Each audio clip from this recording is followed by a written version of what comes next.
Es fascinante reflexionar sobre las profecías bíblicas cuya revelación ocurrirá conforme fueron predichas. Imaginen un futuro donde la vida marina sucumbirá completamente. Piensen en el sol transformándose en una fuerza capaz de atormentar a la humanidad con su calor abrasador. Y consideren el instante en que muchos aceptarán la marca de la bestia, un hito que podría inaugurar el período más turbulento de la historia humana. En el contexto moderno, la discusión sobre el apocalipsis a menudo se entrelaza con el avance tecnológico. Un ejemplo interesante es la relación entre las teorías apocalípticas y los desarrollos tecnológicos liderados por figuras como Elon Musk. Musk, conocido por sus empresas innovadoras como SpaceX y Tesla, también está involucrado en el desarrollo de tecnologías de interfaz cerebro-computadora a través de su empresa Neuralink. Esta empresa trabaja en el desarrollo de un chip que sería implantado en el cerebro humano para potenciar o restaurar funciones cerebrales, lo que plantea preguntas profundas sobre la naturaleza de la conciencia humana y la interacción entre humanos y máquinas.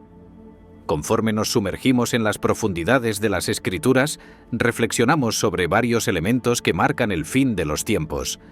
Entre ellos destacan las guerras, los rumores de conflictos, epidemias, el surgimiento del anticristo y del falso profeta. Estas señales son innegables y exigen nuestra atención.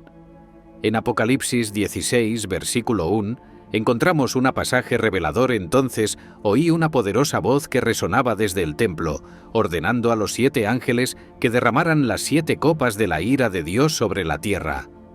Estas copas representan el clímax de la ira divina contra un mundo sumergido en la incredulidad, la maldad y la perversidad. Los desastres que se avecinan son descritos como más severos e intensos de lo que nuestra mente puede concebir, superando incluso a los más aterradores fenómenos naturales. Es un privilegio estar aquí con ustedes compartiendo estas reflexiones.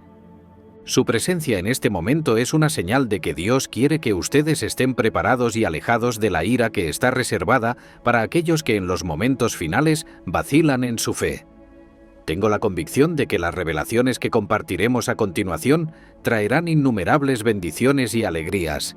Los invito a permanecer con nosotros hasta el final de este video, participen en las oraciones y reciban estas bendiciones para ustedes, su familia y amigos. Antes de continuar, me gustaría pedir su apoyo. Suscríbanse a nuestro canal, denle me gusta a este video y compártanlo al menos una vez. Al hacer esto, se unen a nosotros en la misión de difundir el Evangelio, impactando más vidas y fortaleciendo el reino de Dios en la tierra. Ahora, sumergiéndonos en Apocalipsis 16, es esencial destacar que, según la escatología bíblica, este capítulo ocurre durante la Gran Tribulación. Este período, que antecede la segunda venida de Cristo, se describe como el más difícil y doloroso de la historia humana. En Mateo 24, versículos 23 a 25, encontramos advertencias sobre las señales de los últimos días. Si alguien les aquí está el Cristo, allí está Él. No lo crean, porque falsos cristos y falsos profetas surgirán y harán grandes milagros y maravillas para engañar, si es posible, incluso a los elegidos. Vean que yo les he advertido de antemano. Apocalipsis 16 puede dividirse en 4 partes principales. La primera trata de las 7 copas del juicio de Dios. El libro de Apocalipsis describe detalladamente estas 7 copas de la ira de Dios que serán derramadas sobre la tierra una tras otra.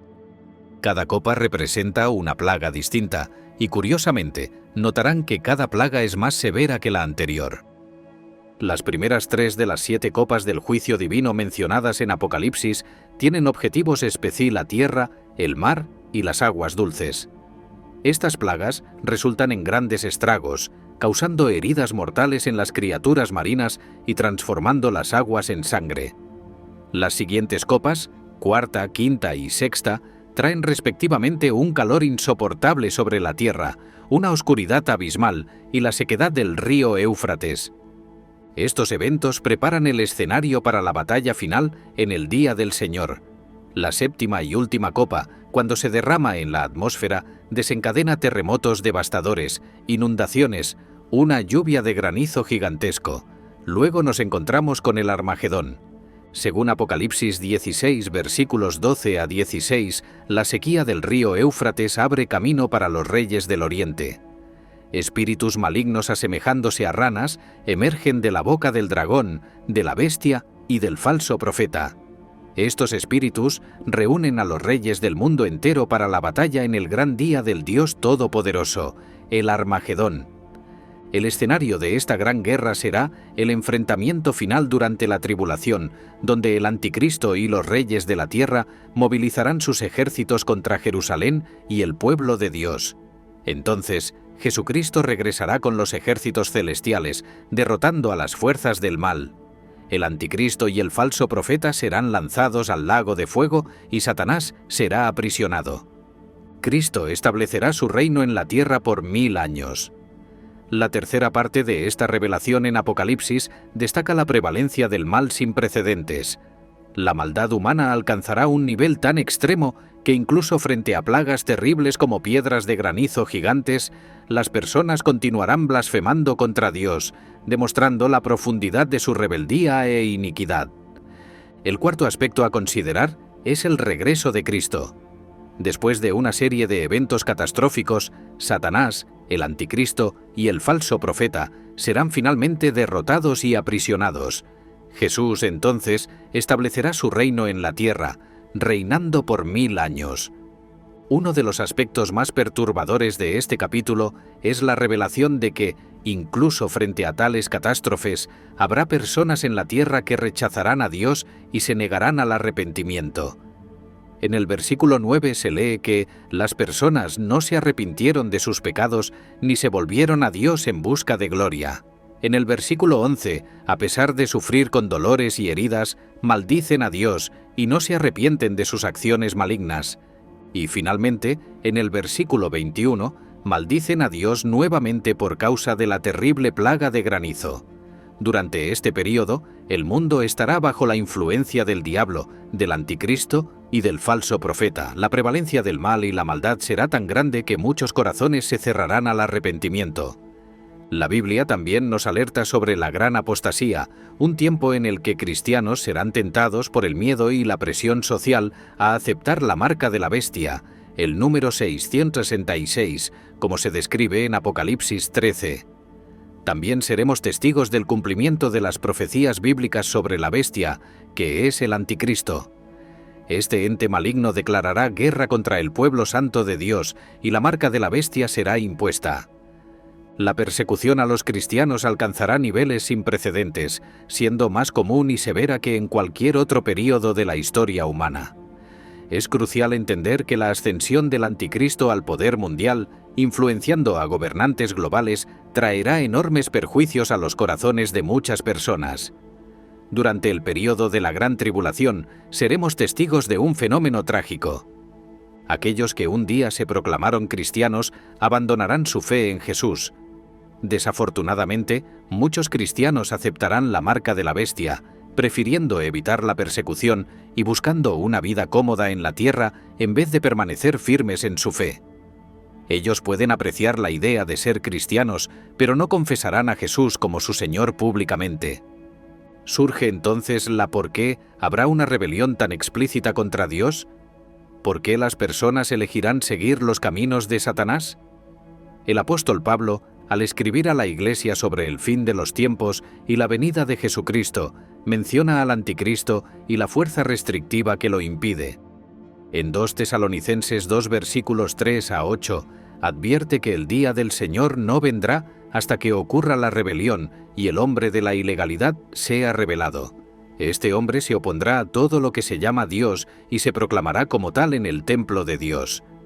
El misterio de la iniquidad ya opera, pero lo que ahora lo detiene continuará haciéndolo hasta ser removido. Y entonces el inicuo será revelado a quien el Señor Jesús destruirá con el aliento de su boca. Apocalipsis 16 nos presenta un futuro aterrador donde muchos se negarán a arrepentirse y volverse a Dios. Sin embargo, es esencial recordar que el amor, la gracia y la misericordia de Dios son infinitos y Él siempre estará disponible para aquellos que se vuelvan a Él en arrepentimiento. Dejo una reflexión para usted, querido espectador. Vive con la conciencia de la eternidad. Podemos vivir nuestras vidas como los demás, haciendo las mismas cosas, pero debemos tener cuidado de no distraernos de lo que realmente importa. Hay muchas cosas compitiendo por nuestra atención. Pero en medio de todo esto, es crucial permanecer firmes en la fe, sabiendo que Dios es fiel y capaz de guardarnos y preservarnos irreprochables hasta el final. Hoy quiero animarte, mi querido amigo, a perseverar y no dejarte engañar por el maligno. Recuerda siempre que Dios está a tu lado y con Él eres más que vencedor. Ahora unámonos en oración.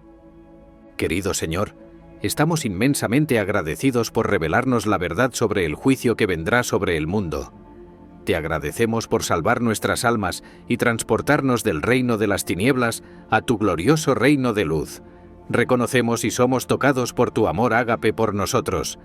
Lamentamos todas las veces que te hemos descuidado y desobedecido, por las veces que fuimos distraídos por las ilusiones del diablo.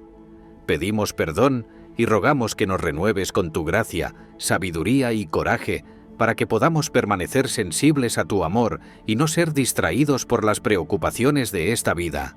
Señor, intercedemos por aquellos que aún no han entregado genuinamente sus corazones a ti. Que tu amor sea derramado en sus corazones por tu precioso Espíritu Santo. Que ellos vean la luz del Evangelio y la acojan, y que el velo del pecado y de Satanás sea removido de sus ojos interiores. En nombre de Jesús, oramos para que nos concedas la gracia de permanecer firmes en ti hasta tu gloriosa vuelta. Ayuda a cada uno de nosotros en todo el mundo a agradarte y servirte de todo corazón y mente. Que podamos mantener el enfoque y no nos dejemos distraer por los engaños del maligno. En el nombre de Jesús, declaramos que las bendiciones de esta oración estén sobre todos nuestros televidentes, sus familias y seres queridos. Que sus nombres sean encontrados en el libro de la vida y que sean dignos de pasar la eternidad con Jesús en aquel glorioso día. Terminamos con una reflexión. La realidad del cielo y del infierno. Muchas personas viven sus vidas sin considerar esta cuestión crítica, pero es algo que determinará dónde pasaremos la eternidad. Recuerda, el cielo y el infierno son reales y es vital saber dónde pasaremos la eternidad. No se trata de una invención religiosa para infundir miedo o mantener control, sino una verdad que moldea nuestro destino eterno. Entendiendo la profundidad del mensaje divino, es crucial reflexionar sobre la naturaleza y la existencia tanto del cielo como del infierno. Estos no son meros conceptos abstractos, sino realidades enfatizadas por Jesucristo en sus enseñanzas. A lo largo del Nuevo Testamento, Él menciona el infierno alrededor de 70 veces, evidenciando la seriedad y la realidad de ese lugar. Si fuera solo una idea simbólica, ciertamente no habría sido tan destacado en las Escrituras. Por otro lado, Jesús habla sobre el cielo con una frecuencia aún mayor, ilustrando no solo su realidad tangible, sino también la importancia de esforzarnos para alcanzarlo. En Mateo 7 versículos 13 y 14 encontramos un poderoso mensaje de Jesús sobre la entrada al reino de los entren por la puerta estrecha, pues ancha y espaciosa es la vía que conduce a la perdición, y numerosos son los que por ella pasan. Pero restringida es la entrada y apretado el camino que conduce a la vida, y pocos son los que lo descubren. Este pasaje nos enseña que la única vía de acceso al reino de Dios es a través de Jesús, quien se presenta como la puerta y el camino.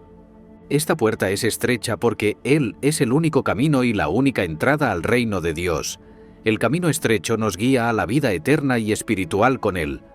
Pero lamentablemente, comparado con el número de personas en el mundo, son pocos los que encuentran y recorren este camino. En este video, exploraré una verdad sorprendente sobre por qué muchas personas no alcanzarán el cielo al final de sus vidas terrenales. Además, compartiré insights espirituales fundamentales sobre cómo evitar el infierno y enfrentar el inminente juicio de Dios. Es sin duda una gran bendición que estés viendo este video ahora. Abre tu corazón para recibir este mensaje de Dios. Pero antes de continuar, ¿sabías que el cielo es un lugar preparado para un pueblo preparado? Puede parecer intrigante, Pero Jesús les dijo a sus discípulos, como se registra en Juan 14, que Él iba a preparar un lugar para ellos para que después pudiera llevarlos consigo. Por lo tanto, el cielo es un lugar cuidadosamente preparado, destinado exclusivamente a aquellos que están preparados para habitarlo. ¿Te consideras uno de ellos, mi amigo? Antes de responder, consideremos la verdadera razón por la cual muchas personas no alcanzarán el cielo: el pecado. Pero, ¿qué es exactamente el pecado? La Biblia nos enseña que pecado es desobediencia contra Dios. Adán y Eva, los primeros humanos creados por Dios, desobedecieron a Él influenciados por Satanás. Ese acto marcó el primer ejemplo de pecado en la historia humana. En Génesis 3, versículos 6 a 7, leemos que Eva, viendo que el fruto era bueno para comer, agradable a los ojos y deseable para obtener sabiduría, comió de él, y también le dio a Adán, que estaba con ella. Tras comer, sus ojos fueron abiertos y se dieron cuenta de que estaban desnudos, cubriéndose con hojas de higuera. Este acto de desobediencia alteró la naturaleza y el comportamiento humano, impactando significativamente el curso del mundo. Pecado es, por lo tanto, desobediencia a la palabra de Dios. Es cualquier acto de rebelión contra Él, actuando de acuerdo con deseos propios contrarios a su palabra. Entendiendo lo que es el pecado, es crucial discutir la operación del pecado. Muchas personas hoy no entienden que el pecado es primeramente una naturaleza antes de manifestarse como un acto. La naturaleza pecaminosa es inherente a cada persona. Por ejemplo, nadie nos enseña a decir la primera mentira. Por naturaleza sabemos mentir. Conforme crecemos, tendencias como el odio empiezan a surgir naturalmente. Podemos ser enseñados a canalizar el odio, pero la capacidad de odiar no es enseñada. De la misma manera, nadie nos enseña a buscar venganza. Sin embargo, a medida que maduramos, comenzamos a desear vengar los errores percibidos por otros. Estos comportamientos afirman que el pecado es una naturaleza. Es por eso que David reconoció que nació y fue formado en la iniquidad. La comprensión de la naturaleza del pecado revela una verdad profunda. Pecar no es solo un comportamiento, sino también una fuente de placer. Esto explica por qué muchas personas hoy encuentran placer en hacer el mal. La Biblia, de hecho, afirma que hay placer en el pecado, pero es un placer pasajero. Por ejemplo, en Hebreos 11, versículo 25, se escribe que Moisés eligió ser maltratado junto con el pueblo de Dios en lugar de disfrutar de los placeres temporales del pecado. Esto nos lleva a reflexionar sobre la naturaleza seductora del pecado. Muchas personas son atraídas por el pecado porque encuentran placer en él. Ellas disfrutan de la sensación de desafiar la palabra de Dios y se satisfacen con los elogios recibidos por asociarse a personas influyentes en la sociedad. El pecado ofrece una satisfacción temporal seguida de culpa silenciosa y potencial condenación. Las manifestaciones del pecado como fornicación, embriaguez, idolatría, odio, envidia, entre otros, confirman la presencia de una naturaleza pecaminosa inherente a cada ser humano. Romanos 3, versículo 23, declara que todos han pecado y están privados de la gloria de Dios. Esto indica que incluso sin manifestar actos pecaminosos, una persona sigue siendo pecadora, pues la naturaleza del pecado reside dentro de ella. La solución para esta condición reside en la fe en la obra consumada de Jesús, Jesucristo en la cruz, que aborda la naturaleza pecaminosa. Vivimos en un mundo diseñado para seducir al amor y entrega al pecado. Esto ocurre porque Satanás es el gobernante de este mundo, influenciando los sistemas mundiales. Las distracciones son abundantes, ya sea en las calles, en los centros comerciales o en el cine. 1 Juan 2 versículos 15-17 advierte: no amen al mundo, ni nada en el mundo. Si alguien ama al mundo, el amor del Padre no está en él. Porque todo en el mundo, la concupiscencia de la carne, la concupiscencia de los ojos y el orgullo de la vida, no proviene del Padre, sino del mundo. El mundo y sus deseos pasan, pero quien hace la voluntad de Dios permanece para siempre. Esto sugiere que el sistema del mundo fue establecido por personas pecadoras para operar sin Dios, influenciando los objetivos de la sociedad, pensamientos, religiones y estilos de vida, es decir, un deterioro rápido de la humanidad. Según la palabra de Dios, el mundo está alienado de su conocimiento, no reconoce a Dios y desconoce la verdadera naturaleza de los creyentes. Además, el mundo alberga animosidad contra Cristo y sus seguidores y está bajo el dominio de Satanás. Dios eligió a los creyentes del mundo para ser su pueblo especial, separándolos para sí mismo. Así, la lucha se configura entre Satanás y la humanidad. Satanás, en su rebeldía, busca arrastrar a todos al juicio divino, el mismo que él enfrenta, haciendo que la desobediencia a la ley de Dios parezca atractiva, con el fin de que las personas caigan en sus trampas y sean condenadas. Sin embargo, cada individuo tiene la elección de resistir a la manipulación y al engaño de Satanás, ya que él no tiene poder sobre el libre albedrío otorgado por Dios a los seres humanos. Con esto en mente, vamos a explorar por qué los pecadores no pueden entrar en el cielo. Hay dos razones principales para esto. En primer lugar, los pecadores cargan sobre sí la penalidad del pecado. Como bien señaló el apóstol Pablo en Romanos 6, versículo 23, la paga del pecado es muerte, pero el don gratuito de Dios es la vida eterna en Cristo Jesús nuestro Señor. La buena noticia es que Jesús pagó el precio de esa muerte para que no tengamos que enfrentarla. Aquellos que rechazan creer en Jesús señalan su falta de interés en la oferta de vida de Dios. El pecado realmente paga un salario a sus siervos, y ese salario es la muerte, lo que implica una separación eterna de Dios. Cada siervo del pecado recibe exactamente lo que merece conforme a su comportamiento. ¿Y cuál es ese comportamiento? Ellos rechazan la oferta de vida de Dios. Esa es posiblemente la elección más absurda que alguien podría hacer. En contraste con la consecuencia del pecado, Dios nos ofrece un regalo de valor, la vida eterna. Este sublime don no es algo que conquistamos por mérito propio, sino que es un gesto de amor y misericordia de Dios para con nosotros.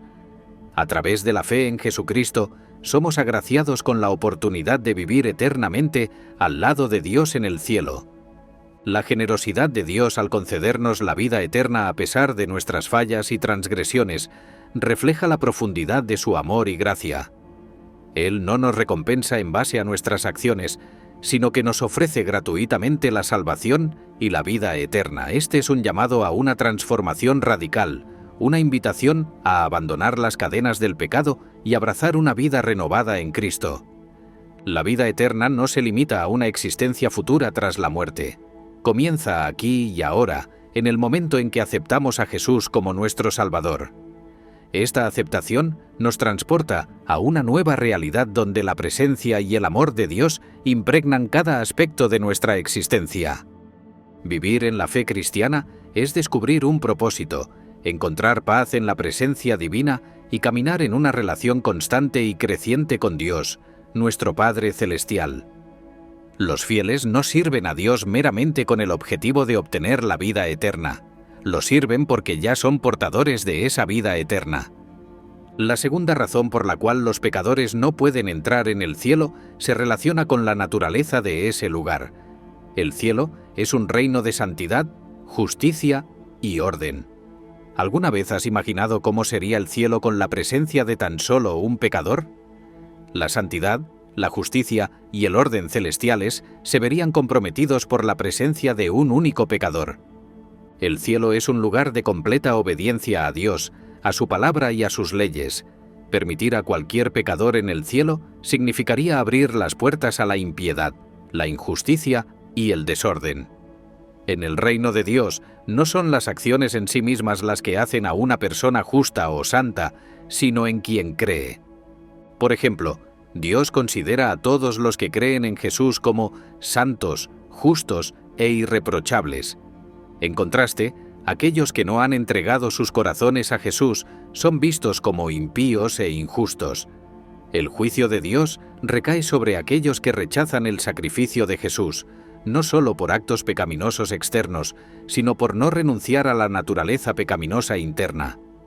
Desestimar la obra consumada de Cristo y vivir una vida desalineada con la voluntad de Dios es extremadamente peligroso. Involucrarse en buenas acciones como la caridad, ayuda a los necesitados y demostraciones de amor no es suficiente para garantizar la vida eterna. Muchos creen que practicar tales actos los pondrá en paz con Dios, pero la verdadera paz viene solo al aceptar a Jesús como Señor y Salvador.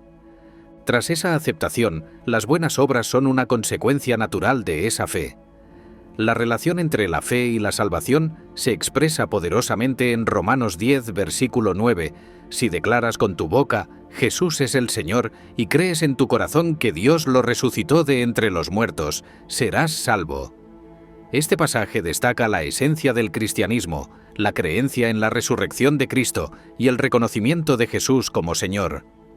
Esta confesión de fe no es un mero acto simbólico o una formalidad religiosa, es un compromiso profundo. 1. Transformación interior. Creer que Dios resucitó a Jesús de entre los muertos es abrazar la verdad central del cristianismo, que Jesús venció la muerte y a través de esa victoria ofreció a todos la posibilidad de salvación. Confesar Jesús es el Señor va más allá de las palabras. Es un acto que refleja un cambio en el corazón y en la mente, un redireccionamiento de la vida para seguir las enseñanzas y el ejemplo de Jesús. Esta confesión es el punto de partida para un viaje de fe marcado por el crecimiento espiritual, la transformación personal. 1. Relación más profunda con Dios.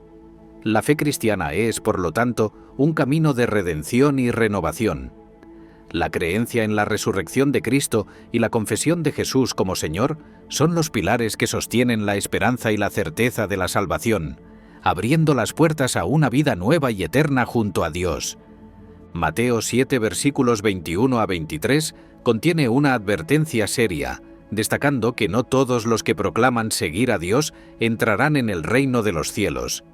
Sorprendentemente, muchos se jactarán de sus profecías, exorcismos y milagros, pero Jesús les dirá: nunca los conocí. Apártense de mí, ustedes que practican la maldad. Este pasaje bíblico nos alerta de que las acciones, incluso las aparentemente buenas, no son garantía de salvación. Es fundamental comprender que predicar sermones no equivale a santidad, así como realizar milagros no es sinónimo de salvación. Es posible que individuos que no sean verdaderos siervos de Dios profeticen o realicen milagros. Un ejemplo notorio es Judas Iscariote, quien a pesar de ser uno de los 12 y haber recibido poder y autoridad de Cristo para predicar y expulsar demonios, era un traidor e influenciado por espíritus malignos. Balaam, a pesar de profetizar y proclamar verdades, era un hombre de índole cuestionable. En el día del juicio, Jesús no negará que estos falsos profetas hablaron en su nombre. Sin embargo, él afirmará que nunca los conoció. En esencia, estos falsos profetas nunca fueron parte de su rebaño, nunca pertenecieron a él, ni fueron hijos de Dios. Te animo a reflexionar y tomar una decisión hoy, preguntándote si posees una relación genuina con Jesús que garantice tu entrada en el cielo. Es importante ser consciente de que el aumento del conocimiento es una de las señales de los tiempos del fin, un tema a menudo descuidado en la actualidad. Hubo un período en la historia en el que las personas anhelaban conocimientos, dedicando tiempo y esfuerzo en esa búsqueda, pero a menudo encontrándolo inalcanzable, pues el momento adecuado para tal entendimiento aún no había llegado. En la escatología, el estudio bíblico de los últimos tiempos, se destacan varias señales con evidencias abundantes que respaldan su veracidad y autenticidad. Estas señales mencionadas en las Escrituras incluyen rumores de guerra, terremotos, pestes, maldad, engaño, entre otros. Una señal sutil pero significativa sobre el fin de los tiempos también es mencionada en la Biblia. Este señal específico se menciona en Daniel 12, versículo 4, donde pero tú, Daniel, guarda en secreto las palabras y sella el libro hasta el tiempo del fin. Muchos recorrerán la tierra y el conocimiento aumentará. Este pasaje bíblico es frecuentemente olvidado en las discusiones sobre el fin de los tiempos, pero es un indicador crucial que se está volviendo cada vez más evidente en nuestra realidad actual. En este video voy a revelar una perspectiva perspicaz sobre este señal que, aunque a menudo es pasado por alto, es de fundamental importancia. Cuando hablamos del fin de los tiempos, nuestras mentes generalmente se dirigen hacia los signos más apocalípticos profetizados en la Biblia, como guerras, rumores de guerras, pestilencias, el surgimiento del inicuo, la marca de la bestia y otros.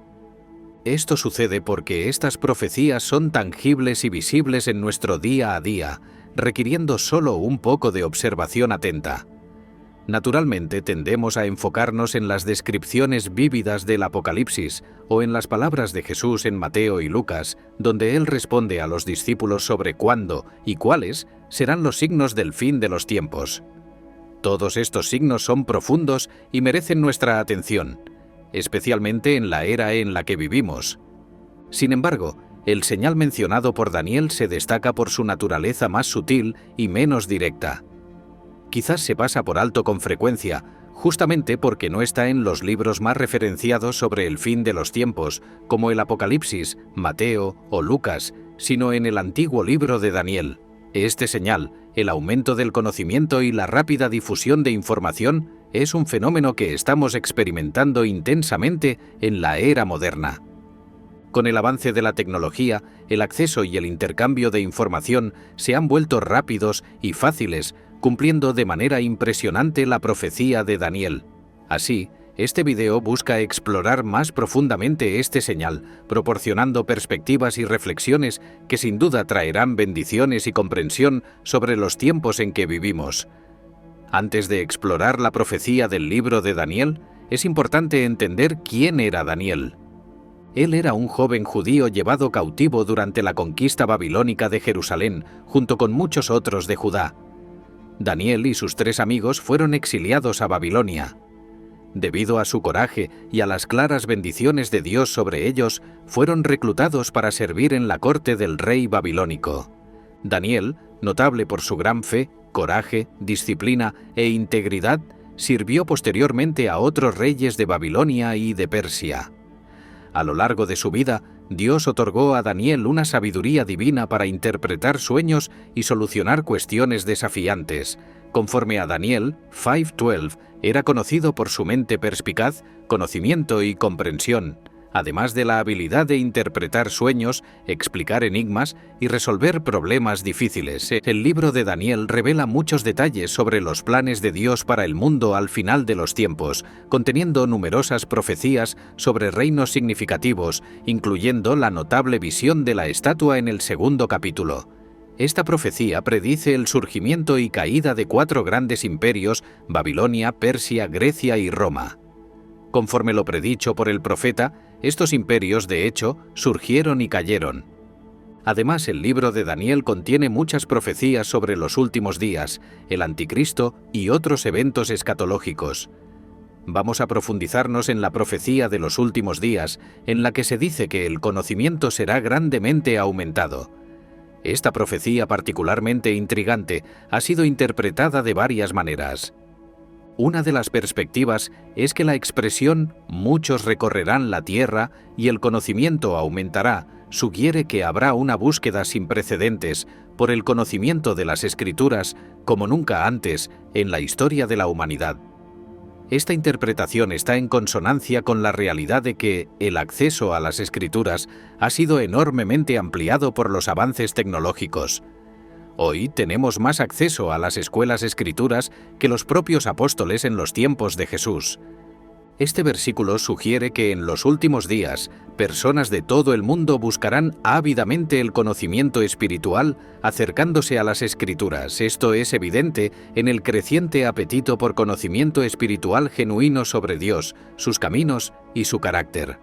Dios, al hablar al profeta Daniel, indicó que en los últimos días su pueblo aumentaría significativamente su conocimiento de las Escrituras al comprometerse sinceramente con la palabra de Dios.